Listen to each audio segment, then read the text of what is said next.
So a word and its forms, inflection.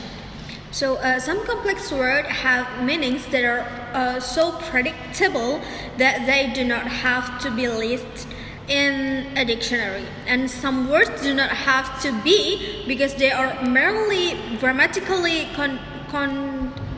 consonant variants of a word that is more basic in some sense. And here's the example: performs, performed, perform, and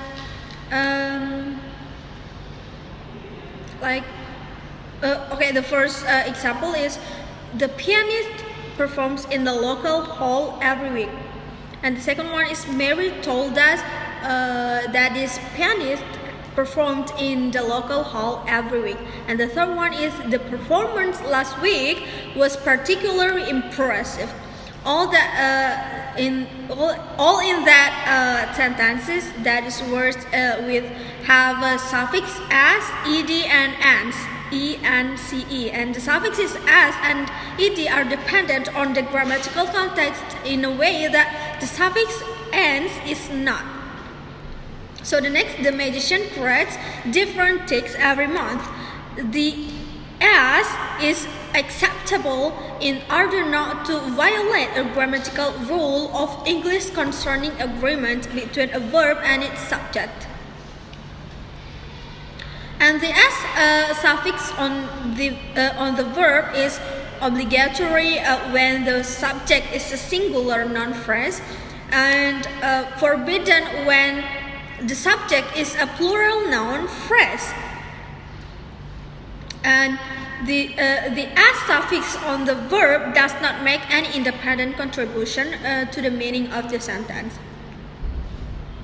So next, Tom told me that the magician created different tricks every month. English grammar incorporates a rule about what is called sequence of tenses, and if a verb of saying or thinking is in the past tense, then a verb in any sentence reported as having been said or thought is likely to be shifted backwards in time. So to speak, perform, performed, had performed.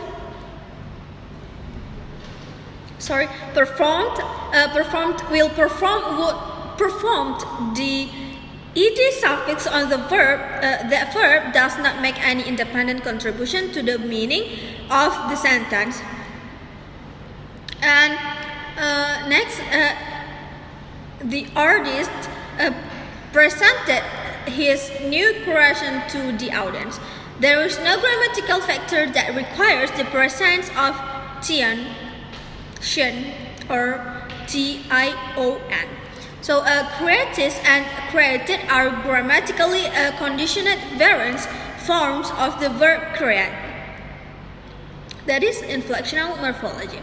And creation is not a variant form of the verb, but rather a noun derivative form it.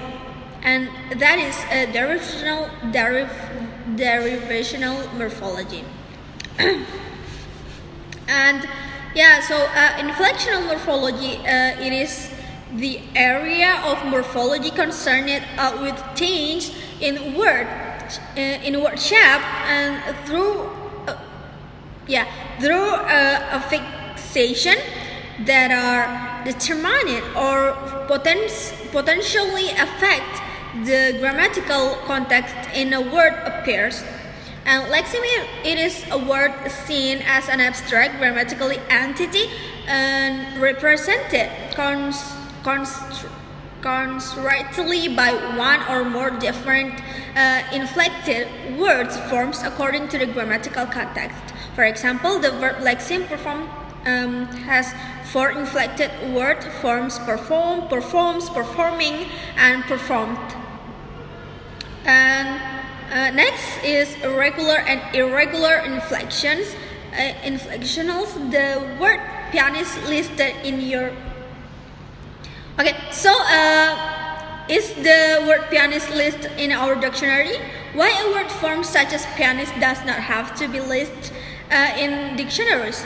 Okay, first, once we know an English word is a noun denoting a kind of thing that can be counted, then we can be confident that it will have a plural form. And the second, we can be confident that plural form any countable noun will be formed by adding to the singular form the suffix as or the appropriate allomorph of the suffix.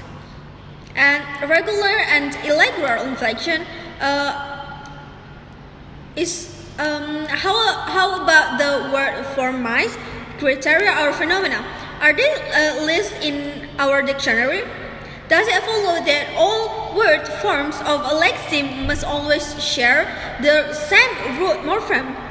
Not always.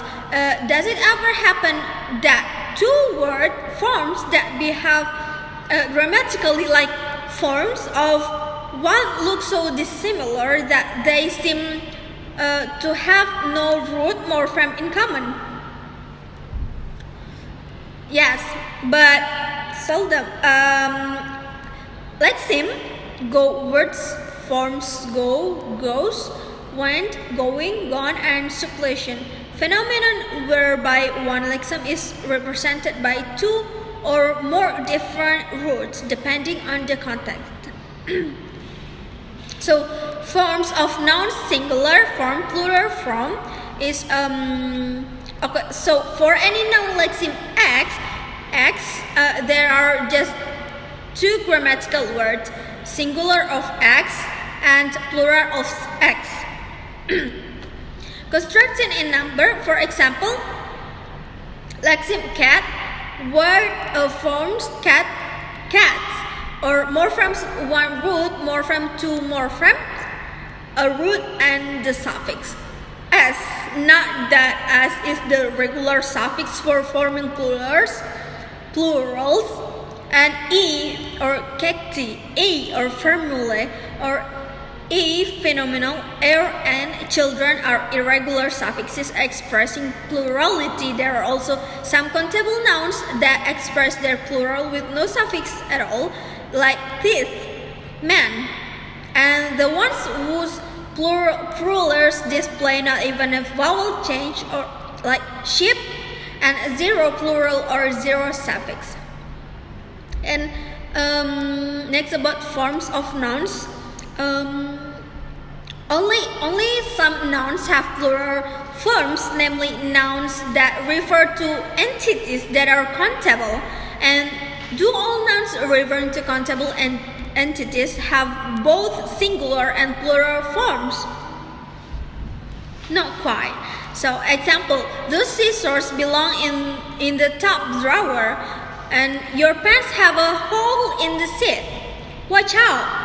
We can say neither a scissor nor a scissors, and likewise neither a pant nor a pants. For these lexemes, there is a conventional circumlocution, and that pair of scissors belongs in the top drawer. Your pair of pants has a hole in the seat. So that's all for me. I'm sorry if I have it wrong. Thank you so much.